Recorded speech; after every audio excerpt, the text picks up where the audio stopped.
Hi hello friends, ಎಲ್ಲರಿಗೂ ನಮ್ಮ ಅಮ್ಮನ ಅಡುಗೆಗೆ ಸ್ವಾಗತ. ಯಾರೆಲ್ಲ ನಮ್ಮ ಚಾನಲ್ನ ಸಬ್ಸ್ಕ್ರೈಬ್ ಮಾಡ್ಕೊಂಡಿದ್ದೀರಾ ಎಲ್ಲರಿಗೂ ಧನ್ಯವಾದಗಳು. ಹಾಗೆಯೇ ಯಾರಿನ ಸಬ್ಸ್ಕ್ರೈಬ್ ಮಾಡ್ಕೊಂಡಿಲ್ಲ ನಮ್ಮ ಅಮ್ಮನ ಅಡುಗೆ ಚಾನಲ್ನ ಸಬ್ಸ್ಕ್ರೈಬ್ ಮಾಡ್ಕೊಳ್ಳಿ. ನಮ್ಮ ಸಬ್ಸ್ಕ್ರೈಬರ್ ಒಬ್ಬರು ಮೋಮೋಸ್ ಚಟ್ನಿ ಮಾಡಿ ಅಂತ ಕಮೆಂಟ್ ಮಾಡಿದರು. ನಾನು ಆಲ್ರೆಡಿ ಮೋಮೋಸ್ ವಿಡಿಯೋ ಅಪ್ಲೋಡ್ ಮಾಡಿದ್ದೀನಿ. ನೀವೇನಾದರೂ ನೋಡಿಲ್ಲ ಅಂದರೆ ನಾನು ಸ್ಕ್ರೀನ್ ಮೇಲೆ ಲಿಂಕ್ ಹಾಕಿರ್ತೀನಿ, ಚೆಕ್ ಮಾಡ್ಕೊಳ್ಳಿ. ಇವಾಗ ಮೋಮೋಸ್ ಚಟ್ನಿ ಮಾಡೋದು ಹೇಗೆ ಅಂತ ಈ ವಿಡಿಯೋದಲ್ಲಿ ತೋರಿಸ್ತಾ ಇದ್ದೀನಿ. ಇವಾಗ ಇಂಗ್ರೀಡಿಯೆಂಟ್ಸ್ ಏನೇನಂತ ನೋಡ್ಕೊಂಬರೋಣ. ಇಲ್ಲಿ ನಾನು 3 ಟೊಮೆಟೊ ತೊಗೊಂಡಿದ್ದೀನಿ. ಇಲ್ಲಿ ಇದು ಬಂದು ಫಾರಮ್ ಟೊಮೆಟೊ. ಬೆಳ್ಳುಳ್ಳಿನ 1 ಟೇಬಲ್ ಸ್ಪೂನ್ ಆಗೋಷ್ಟು ಇದರ ಚಿಕ್ಕದಾಗಿ ಕಟ್ ಮಾಡಿ ಇಟ್ಕೊಂಡಿದ್ದೀನಿ. ಶುಂಠಿ ಕೂಡ 1 ಟೇಬಲ್ ಸ್ಪೂನ್ ಇದರ ಚಿಕ್ಕದಾಗಿ ಕಟ್ ಮಾಡಿ ಇಟ್ಕೊಂಡಿದ್ದೀನಿ. ಟೊಮೆಟೊ ಸಾಸ್ ಇಲ್ಲಿ ನಾನು 1 ಟೇಬಲ್ ಸ್ಪೂನ್ ಆಗೋಷ್ಟು ತೊಗೊಂಡಿದ್ದೀನಿ. ಸಕ್ಕರೆ 1 ಟೇಬಲ್ ಸ್ಪೂನ್. ಇಲ್ಲಿ ನಾನು ಒಣಮೆಣಸಿನಕಾಯಿ 14 ತೊಗೊಂಡಿದ್ದೀನಿ. ಸೋಯಾ ಸಾಸ್ 1 ಟೀ ಸ್ಪೂನ್ ಅಷ್ಟು ತೊಗೊಂಡಿದ್ದೀನಿ. ನಿಂಬೆ ರಸ ಅರ್ಧ ಟೀ ಸ್ಪೂನ್ ಅಷ್ಟು ತೊಗೊಂಡಿದ್ದೀನಿ. ಎಣ್ಣೆ 2 ಟೇಬಲ್ ಸ್ಪೂನ್. ರುಚಿಗೆ ತಕ್ಕಷ್ಟು ಉಪ್ಪು. ಮಾಡೋದು ಹೇಗೆ ಅಂತ ನೋಡೋಣ. ಮೊದಲು ಸ್ಟವ್ ಹಚ್ಚಿ ನಾನೊಂದು ಪಾತ್ರೆನ ಇಟ್ಕೊಂಡಿದ್ದೀನಿ. ಇವಾಗ ಇದಕ್ಕೆ ನಾನು 1 ಗ್ಲಾಸಷ್ಟು ನೀರನ್ನು ಹಾಕ್ಕೊತಾ ಇದ್ದೀನಿ. ನೀರು ಲೈಟಾಗಿ ಈ ಥರ ಕುದಿ ಬಂದಾಗ ಇದಕ್ಕೆ ನಾನು ಮೆಣಸಿನ್ಕಾಯಿ ಹಾಕ್ಕೊತಾ ಇದ್ದೀನಿ. ಒಣಮೆಣಸಿನ್ಕಾಯಿ ಹಾಕಿ ಈ ಥರ ಲೈಟಾಗಿ ಹಿಂಗೆ ಪ್ರೆಸ್ ಮಾಡ್ಕೊಬೇಕು. ಇವಾಗ ನಾನು ಟೊಮೆಟೊನ ಹಾಕ್ಕೊತಾ ಇದ್ದೀನಿ. ಟೊಮೆಟೊ ಮತ್ತು ಒಣಮೆಣಸಿನ್ಕಾಯಿ ಎರಡು ಕೂಡ ಚೆನ್ನಾಗಿ ಸಾಫ್ಟ್ ಆಗಬೇಕು. ಆವಾಗ ನಮಗೆ ಪೇಸ್ಟ್ ಮಾಡೋದಕ್ಕೆ ಈಸಿ ಆಗುತ್ತೆ. ಅದಕ್ಕೆ ನಾನು ಇದನ್ನು ಒಂದು 2 ನಿಮಿಷ ಲೋ ಫ್ಲೇಮಲ್ಲೇ ಕುದಿಯೋಕ್ಕೆ ಬಿಡ್ತೀನಿ. ನೋಡಿ ಫ್ರೆಂಡ್ಸ್, 2 ನಿಮಿಷ ಆಗಿದೆ. ಇವಾಗ ಟೊಮೆಟೊನೆಲ್ಲ ನಾನು ಈ ಥರ ಹಿಂಗೆ ತಿರ್ಸಿ ಹಾಕ್ಕೊತಾ ಇದ್ದೀನಿ.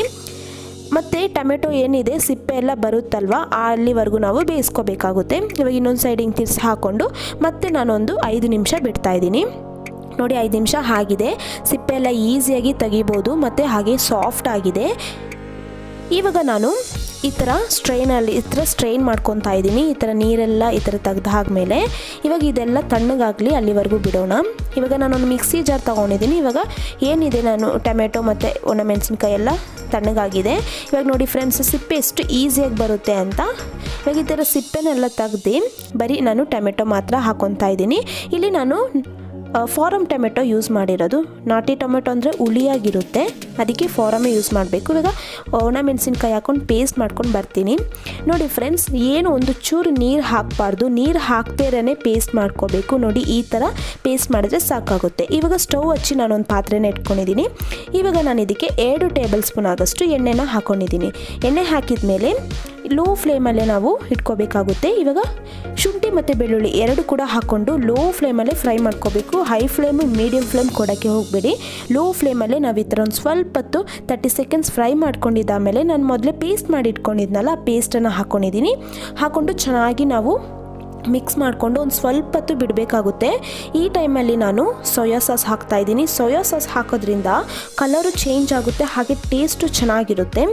ಇವಾಗ ಸೋಯಾ ಸಾಸ್ ಹಾಕಿ ಒಂದು ಸತಿ ಮಿಕ್ಸ್ ಮಾಡ್ಕೊಂಡಿದ್ದಾದಮೇಲೆ ನಾನು ರುಚಿಗೆ ತಕ್ಕಷ್ಟು ಉಪ್ಪನ್ನು ಹಾಕ್ಕೊಂಡಿದ್ದೀನಿ.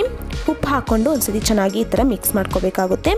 ಮಿಕ್ಸ್ ಮಾಡ್ಕೊಂಡಿದ್ದಾದಮೇಲೆ ನಾನು ಇದಕ್ಕೆ ಟೊಮೆಟೊ ಸಾಸ್ ಹಾಕ್ಕೊಂಡಿದ್ದೀನಿ. ಟೊಮೆಟೊ ಸಾಸ್ ಹಾಕೋದ್ರಿಂದ ಒಳ್ಳೆ ಫ್ಲೇವರ್, ಟೇಸ್ಟು ಚೆನ್ನಾಗಿರುತ್ತೆ. ಅದಕ್ಕೋಸ್ಕರ ಟೊಮೆಟೊ ಸಾಸ್ ಹಾಕ್ಕೊಂಡಿರೋದು. ಸಕ್ಕರೆ ನಾನು 1 ಟೇಬಲ್ ಸ್ಪೂನ್ ಅಷ್ಟು ಹಾಕ್ಕೊಂಡಿದ್ದೀನಿ. ಹಾಕ್ಕೊಂಡು ಚೆನ್ನಾಗಿ ಮಿಕ್ಸ್ ಮಾಡ್ಕೋಬೇಕು. ಸಕ್ಕರೆ ಹಾಕೋದ್ರಿಂದ ಸಿಹಿಯಾಗಿ ಟೇಸ್ಟು ಚೆನ್ನಾಗಿರುತ್ತೆ.